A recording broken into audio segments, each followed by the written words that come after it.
A peony does not lie to you. Every spring, when it pushes up out of the cold ground, it hands you an honest report on one thing: how you treated it the summer before. The thin, stingy year. The buds that swelled, then browned, and never opened. The bush that gave you one glorious June and then went quiet on you. None of that is bad luck, and none of it is a black thumb. It is the plant telling you, plainly, that something happened after the flowers faded, in the very weeks most of us stop paying attention. Here is the part almost nobody says out loud. With a peony, most of the harm we do is done with good intentions and a sharp pair of shears in the name of tidying up.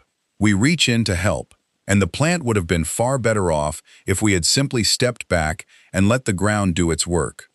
Because that is the quiet truth at the center of this whole flower. You are not really feeding a peony at all.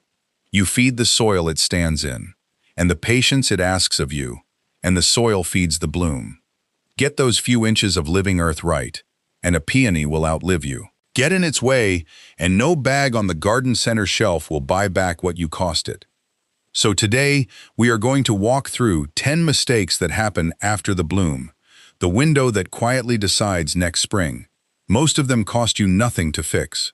In fact, most of the fixes are simply doing less. And there is one mistake near the end that is the opposite of all the others. It is not something you forgot to do. It is something you rush out to do, in a panic, over a thing you see crawling on the buds every single May. Stay with me for that one, because it surprises even folks who have grown these flowers for 40 years. Before we go any further, do me one small favor. Drop your state, or your USDA growing zone, down in the comments. Just the state, or the number, is plenty. Peonies live and die by cold and by timing, and a grower up in Zone 3 is on a very different clock than someone down in Zone 7. Knowing where you all garden helps me give you timing that actually fits your ground. So put that down right now and let us get into it. Let me start with the one I see most, in every part of the country, because it is the most damaging. And it almost always comes from a tidy heart. The blooms are gone, the petals have dropped, the plant looks a little tired, a little ragged, and you think, well, it is done for the year. Time to clean it up. So out you go in June or early July, shears in hand, and you cut that green foliage down to a neat little mound. The bed looks sharp, and you have just shut down the plant's whole kitchen at the busiest hour of its year. Here is why it matters, and it is pure biology. Those big glossy leaves are not leftover decoration. They are the plant's solar panels.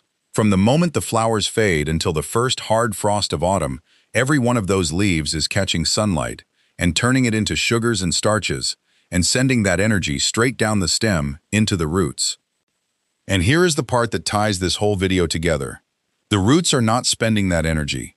They are banking it, down in the soil, underground, to build the fat, healthy flower buds for next spring.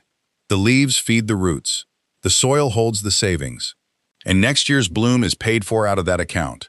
Cut the leaves off in July, and you have slammed the door on the only food the plant makes all year.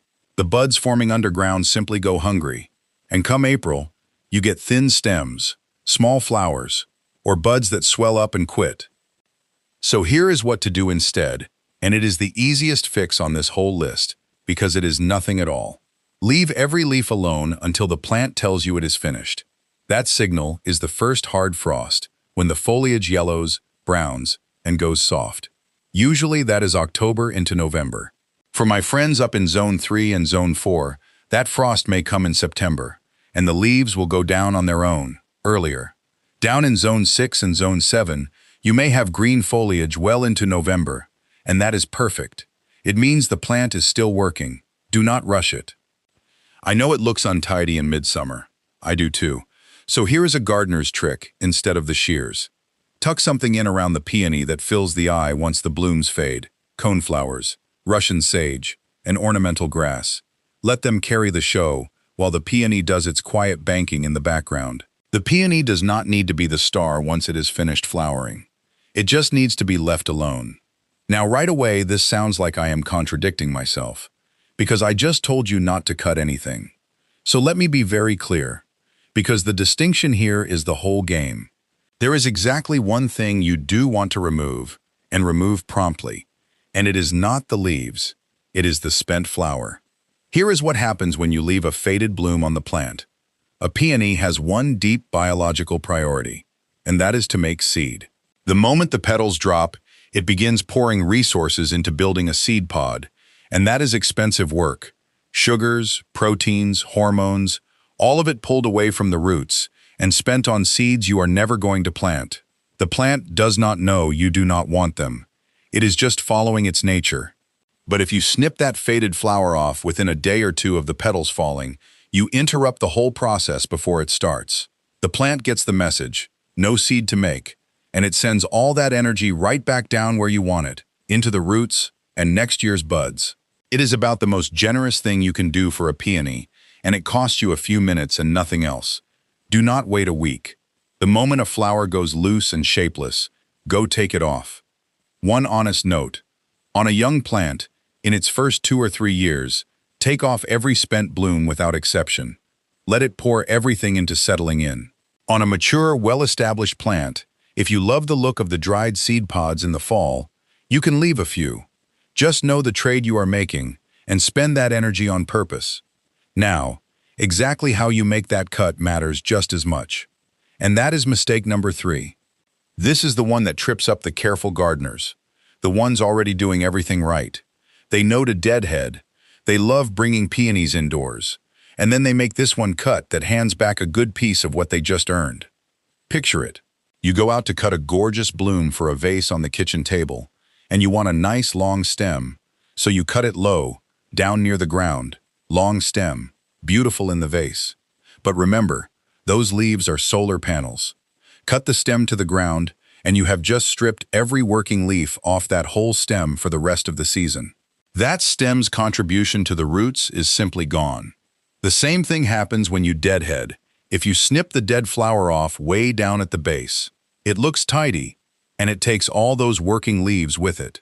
So here is the rule, and it is worth committing to memory. Whenever you cut a peony stem, for a vase, for deadheading, for anything, trace it down and make your cut just above the first strong set of leaves. Peony leaves grow in clusters of 3. Leave that cluster and everything below it on the plant, still catching light, still feeding the roots. Yes, your vase stem comes out a little shorter. Cut it on a slant, get it into cool water quickly, and your arrangement will still be lovely. And here is a kindness to the plant. Take no more than 1/3 of the blooms off any one peony in a single season. On a young plant, 3 years old or less, be gentler still. A peony spends its first few years building roots underground before it ever performs the way you want it to. And every stem you take is a little of that strength carried indoors. Let it settle. The patience pays you back tenfold. Now let us talk about feeding, because here is where the whole idea of feeding the soil, and not the plant, earns its keep. We love our peonies, and love says feed them. So after they bloom, off we go to the garden center for a bag of something that promises big, vigorous growth, and we scatter it around in the summer heat. The trouble is, most general-purpose and lawn feeds are loaded with nitrogen. And nitrogen does one thing. It pushes green, leafy growth. Give a peony a big shot of nitrogen after it blooms, and you confuse it. Right when it should be quietly storing energy and setting buds underground, you force it to throw up soft, leafy growth above ground instead. The result is a fat, green, handsome bush in August, and almost no flowers next May. The American Peony Society puts it plainly. High nitrogen feeding buys you abundant foliage at the expense of the flowers. And all that soft growth is exactly what fungal trouble loves, which we will get to shortly. Here is the honest truth, and Dr. David Michener, the curator who has tended the historic peony garden at the University of Michigan's Nichols Arboretum since 1990, the largest public collection of heirloom peonies in North America, would tell you the same. A peony in decent living soil is simply not a heavy feeder. It does not want to be pushed and prodded. A light top dressing of compost around the plant in spring, feeding the soil, not the plant, is more than most peonies will ever ask for. Keep the nitrogen away, keep your money. Let the ground do the work. And one more thing, because it is the fastest way to hurt a peony. Never dump fertilizer right onto the crown. That center where the shoots come up. Those growth buds, the ones we call the eyes, sit shallow and they burn easily. A burned eye does not recover. So if you feed it all, wring it out wide, a good 8 to 18 inches from the center, and water it in well. Here is one you will almost never hear anyone say, and it is where we go one honest step past the usual advice. When a gardener finally accepts that nitrogen is the wrong thing, the very next move is almost always to reach for bone meal, or a so-called bloom booster, something heavy in phosphorus, that middle number on the bag, because phosphorus is the nutrient tied to flowering. It feels right. And for a brand new peony root going into the ground, a little bone meal worked into the hole can genuinely help it settle in. But here is the part the bag will never tell you. Most established garden soil already holds plenty of phosphorus, often far more than the plant could ever use. And unlike nitrogen, phosphorus does not wash away. Pour it on year after year and it builds up in the ground, and that buildup can actually start locking out other nutrients and leaving your plant looking sickly and pale, at which point the worried gardener reaches for, you guessed it, more fertilizer. It is a hole you dig a little deeper with every scoop. So before you spend a single dollar on bone meal, do the one thing almost everyone skips. Ask the soil. Your county extension office, the same office our parents and grandparents carried jars of dirt down to, will test it for just a few dollars and tell you, plainly, what your ground already has and what it truly lacks. If the test says you are short on phosphorus, wonderful. Now you are feeding a real need. If it says you have plenty, you just saved yourself the money and the harm, and the answer was free all along. That, right there, is this whole channel in one sentence. Feed the soil you actually have, not the soil the bag wants you to believe you have. We are about halfway in now, and I have handed you a lot. The timing on the leaves, the cut just above the first leaf cluster, the honest truth about feeding. So I have gathered every bit of it onto a single page. The after-bloom calendar, season by season, the short list of what to cut and what to leave alone. The soil test that saves you money, and an honest year 1 to year 3 of what a healthy peony actually does, so you know what to expect and when. It is a one-page field guide you can tape inside the shed door, or tuck in with your garden gloves, so it is right there the moment you need it. Point your phone at the code on the screen, and it is yours. No charge and nothing to sign up for. Then stay close, because the next mistake is the one that quietly buries a peony alive, 1 inch at a time, and the gardener never even sees it happening. This one is so gentle and so well meant that it breaks my heart a little every time I see it. We all know mulch is good. It holds moisture, it keeps the weeds down, it feeds the soil as it breaks down. So every spring and every fall, we lay a fresh inch around the plants to keep the beds looking cared for. But a peony has one strict rule the mulch bag never mentions. Those growth buds, the eyes, must sit barely beneath the surface, no more than 1 inch or 2 deep. And here is the why, the part that truly matters. A peony needs a real stretch of winter cold reaching those eyes in order to set its flower buds for spring. That is exactly why peonies will not bloom down in Florida or Southern California. There simply is not enough chill. Bury the eyes under 4 or 5 inches of piled up mulch and compost, and they never feel that cold deeply enough. The plant stays alive. It makes beautiful leaves, and it quietly stops flowering altogether. The cruel part is how slowly it happens. 1 inch of mulch this spring, 1 inch of compost that fall, over 3 or 4 years, and you have buried your peony without ever meaning to. Gardeners call a plant in that state a blind peony, lovely and green, and not a flower to show for it. So go out and check yours.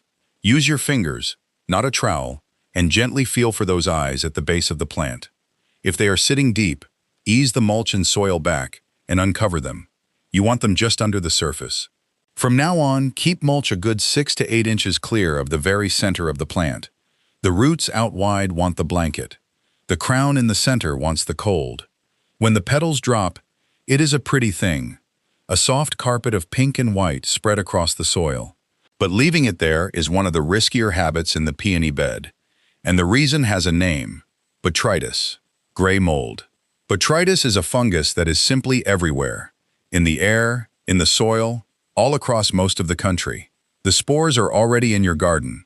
That is not the question. The question is whether you hand them what they need to take hold, and what they need is moisture, warmth, and decaying plant matter resting against living tissue. Those fallen petals, slumped against a damp lower leaf in the warmth of June, make a perfect little incubator. Within days you can see the gray fuzz appear, and then blackened stems collapsing as if they had been pinched at the base. Let it reach the crown, and you can lose the whole plant. And the best defense in the world for this costs nothing at the hardware store. It is 2 minutes and your own 2 hands. As the petals begin to drop, walk the bed every day or two and clear them off the leaves and off the soil. Do not let them sit and break down against the plant. And here is the habit that matters most. When you cut the dead foliage down after frost in the fall, do not put it on the compost pile. Most home compost piles never get hot enough to kill those fungal spores, so all you would be doing is saving the disease to spread around your garden again next year. Bag that material for the trash, or burn it where you are allowed to. Clean ground, good airflow, plants set a few feet apart, and water at the base instead of over the leaves. That is the entire defense, and every bit of it is free. Peonies have a reputation as tough, drought-hardy old-timers, and it is partly earned. An established plant shrugs off a dry spell better than most perennials. But there are 2 windows in the year where water truly matters, and the second one is almost universally missed. The first window is summer. While the leaves are banking energy down into the roots, that whole process runs on moisture. You are not trying to push growth here, and you are not trying to keep the plant looking lush. You just do not want the ground turning to dust. If you have had no real rain in a couple of weeks, give the plant a deep, slow soak at the base, early in the morning, so the leaves dry off fast, and do not invite the very fungus we just talked about. The second window is the one that quietly decides a hard winter spring, and that is a deep soak in late fall, before the ground freezes. Here is why it matters so much. Roots that go into winter well-watered are insulated by the moisture around them, and they ride out the freezing and thawing safely. Roots that go in dry, after a parched fall, are open to what is called winter desiccation. They keep losing what little moisture they have to the frozen, thirsty soil around them, and in a bad year, whole sections of the root die back.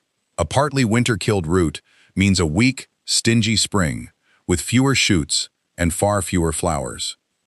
So if your fall has run dry, then before the ground locks up, that is late October up north, in Zone 4 and Zone 5, into November further south in Zone 6 and Zone 7, give every peony one long saturating drink. Send that water down deep into the whole root zone.